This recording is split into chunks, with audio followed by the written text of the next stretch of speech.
Olá, bem-vindo ao Pode Falar de Saúde, o podcast que tem como objetivo te ajudar a ter uma vida mais saudável. No episódio de hoje, nós vamos falar sobre um assunto muito importante que muitas pessoas têm a mania de fazer autodiagnósticos por aí: ansiedade e humor. Será que é um sentimento? Será que é um transtorno?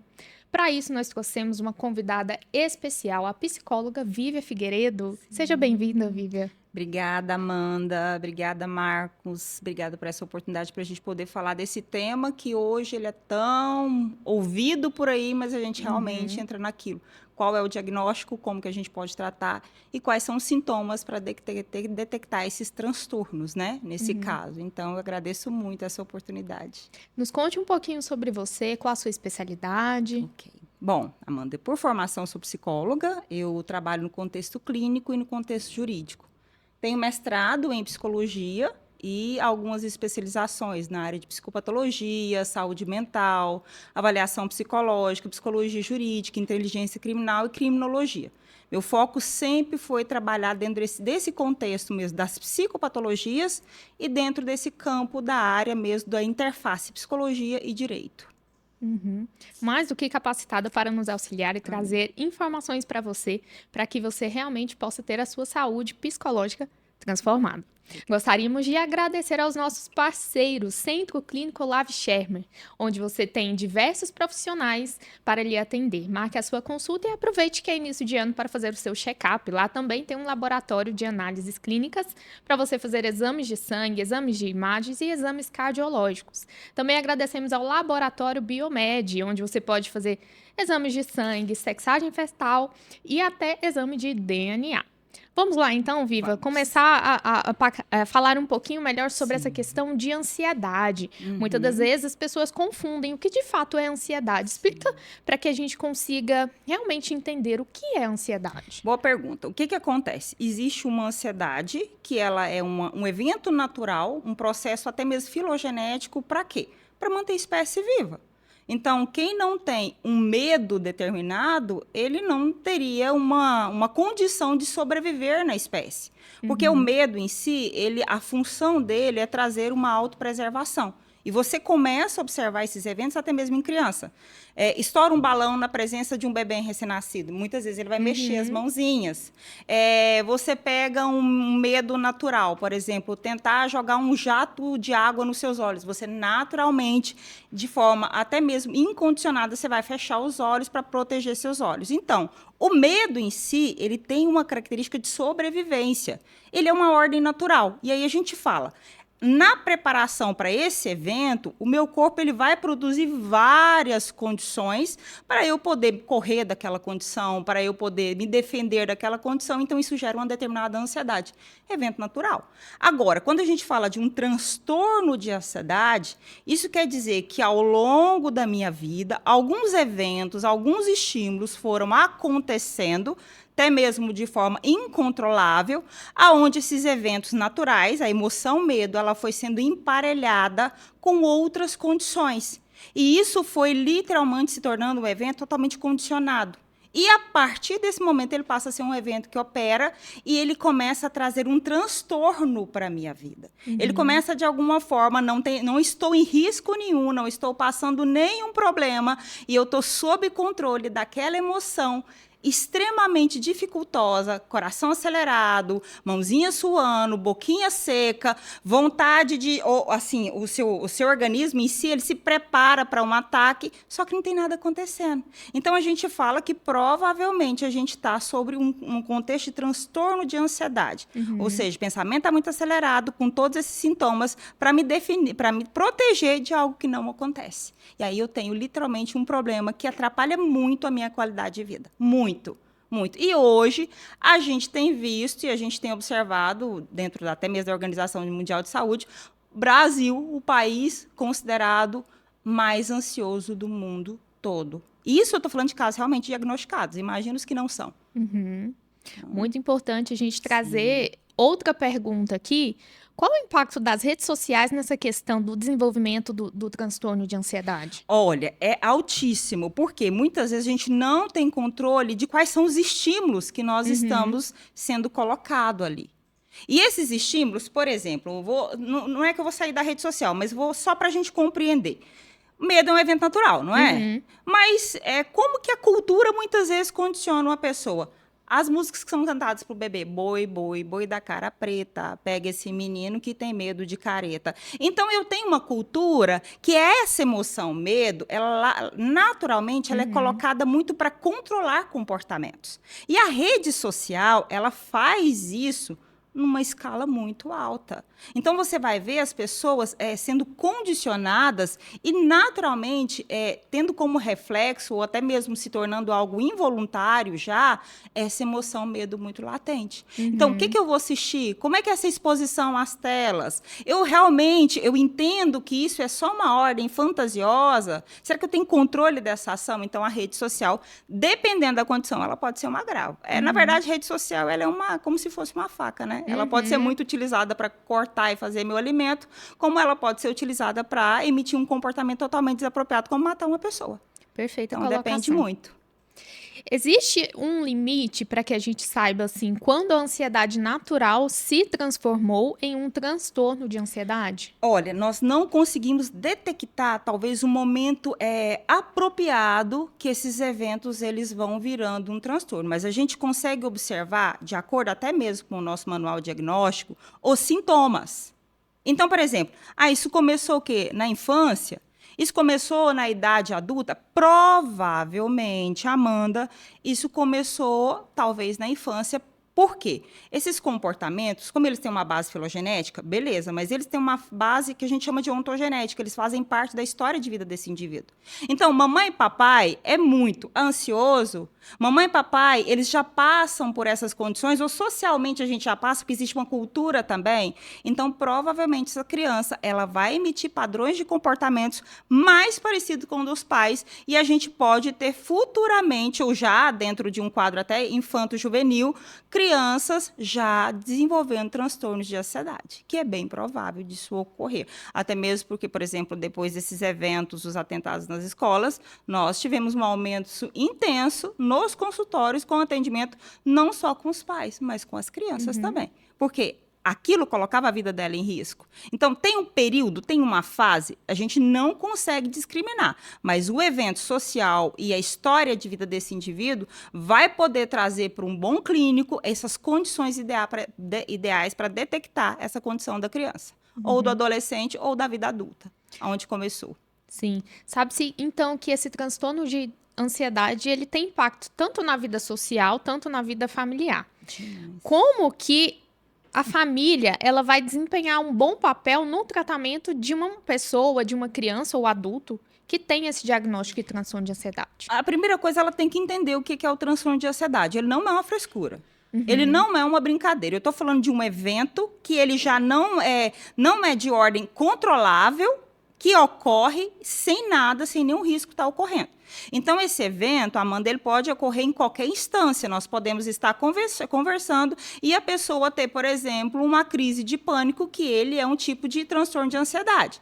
Ela pode passar por determinadas situações e chegar, por exemplo, a ter medo de alturas ou a ter medo de um determinado lugar porque ela passou por uma situação de risco ali. Mas depois ela fica sob controle desses eventos.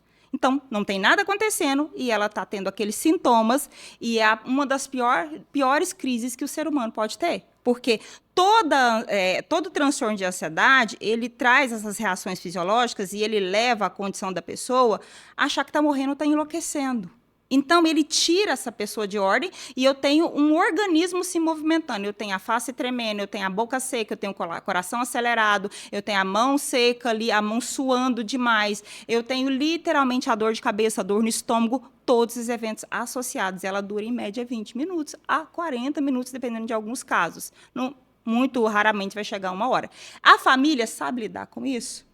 Ou a família ela vai aumentar esse quadro estabelecendo rótulos. Mas não tem nada acontecendo, isso é frescura. Então, quando eu pego um caso que fala, olha, essa pessoa, porque todo mundo chega e fala, eu estou ansioso, mas a gente não entende o que é ansiedade.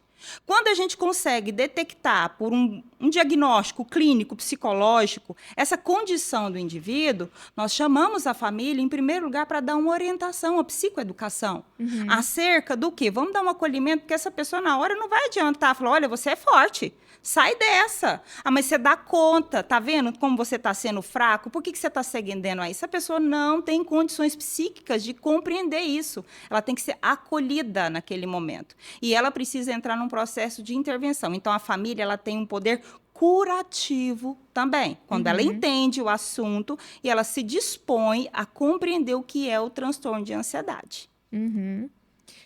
E quando seria indicado o início de um tratamento medicamentoso? Olha, depende muito, porque às vezes essas pessoas elas procuram primeiro o psicólogo. O psicólogo ele tem condições de diagnosticar? Totalmente. Nós somos da área da saúde e a gente tem decretos para isso. Então, a gente oferece um diagnóstico pautado no quê? Nas observações clínicas e nos nossos instrumentos de análise. Beleza.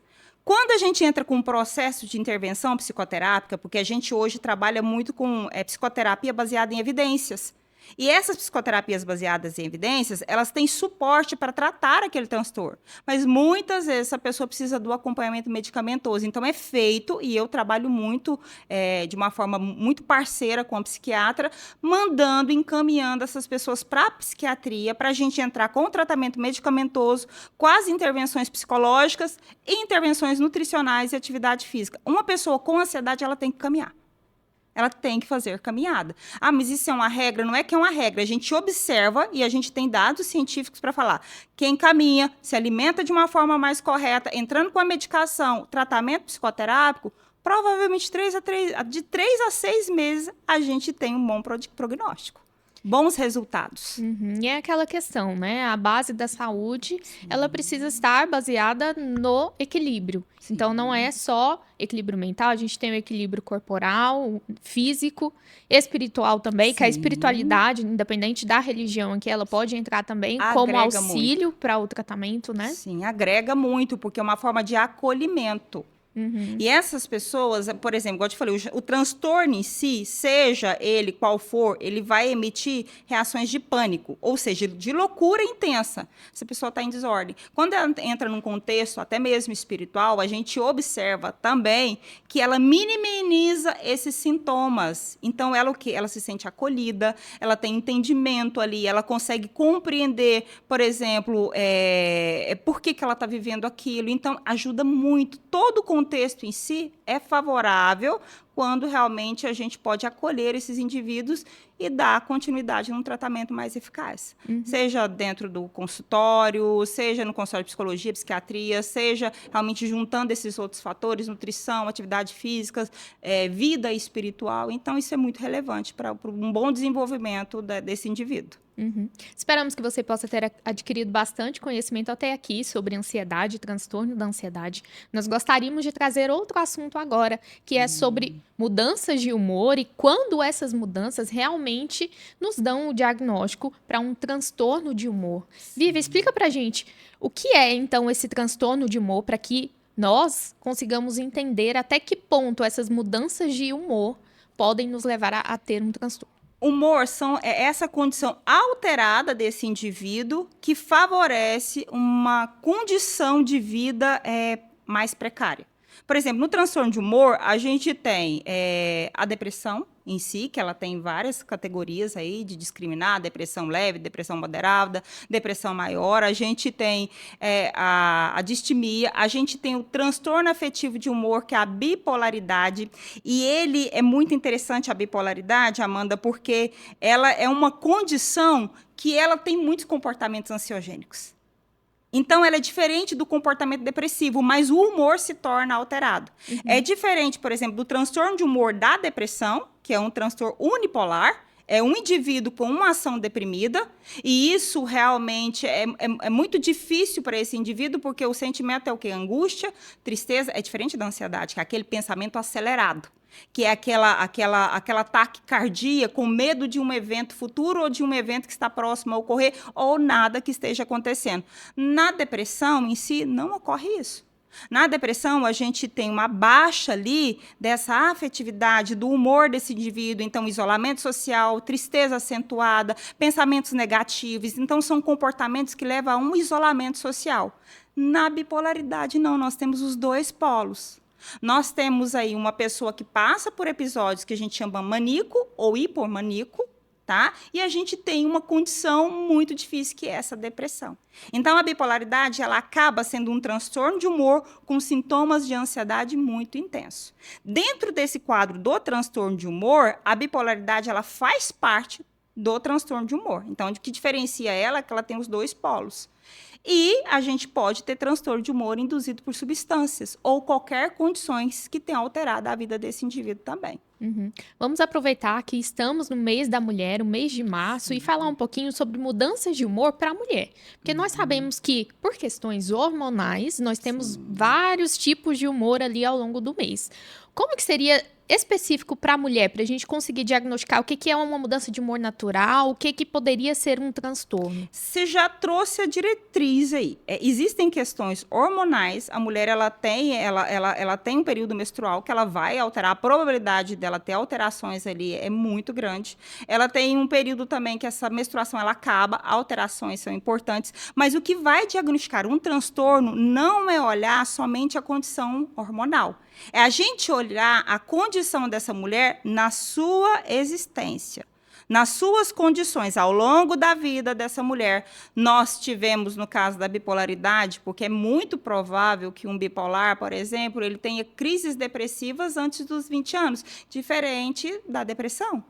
Tá? Então, a gente vai ter antes dos 20 anos aí crises depressivas, mas essa pessoa precisa passar também por condições de ter essa outra fase, que é a fase eufórica, um libido muito acentuado, não dorme direito e a cabeça funcionando a 1000 por hora. Uma impulsividade, uma agressividade muito intensa, mas aquele índice de inteligência sobressaindo qualquer condição. Então, quando eu olho a mulher, se ela não está sob uma condição de risco, porque eu trabalho muito com violência doméstica, se ela não está sob condição de risco, a gente precisa entender, até mesmo dentro do manual diagnóstico, ela está dentro de quais desses transtornos, porque ela está apresentando essas condições, esses comportamentos, ou ela está passando por uma situação, até mesmo de violência, que altera taxas. Porque se ela está sobre um contexto de violência doméstica, seja uma violência psicológica, uma violência moral, uma violência patrimonial, eu não posso arriscar falar que ela está bem, também não posso detectar e dizer que é um transtorno de humor. Eu preciso avaliá-la, eu preciso passar ela por um processo de avaliação psicológica para entender por que ela emite aqueles comportamentos. Perfeito. Você, mulher, é essencial que você quebre preconceitos e não faça autodiagnósticos ou deixe que outras pessoas que não são profissionais da área fiquem falando ao seu ouvido que você é isso e você é aquilo. Sempre procure um profissional capacitado.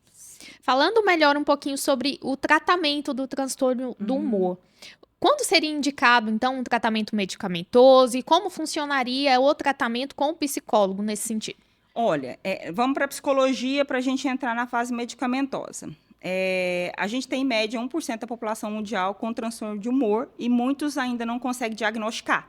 É uma área da saúde que nós precisamos compreender um pouquinho mais. Quando eu falo de bipolaridade, isso aumenta um pouco. Então, os tratamentos, por exemplo, tratamento psicoterápico. Existem hoje terapias que têm mais bases e evidências científicas que são colocadas acerca dessas condições e oferecem mais resultados. Então, hoje, nas pontas está terapia analítico-comportamental, terapia cognitivo-comportamental, terapia comportamental dialética, entendeu? Não que as outras áreas não tenham efeito, mas essas têm mais estudos dizendo que pessoas, por exemplo, com bipolaridade têm apresentado maiores e melhores condições de vida ao longo do tratamento. Quando eu falo de um transtorno de humor bipolar, automaticamente o medicamento já tem que entrar, porque a causa filogenética e a hereditariedade, ela é altíssima. Então, se eu tenho um vovô que teve, papai teve, a probabilidade de ter é alta.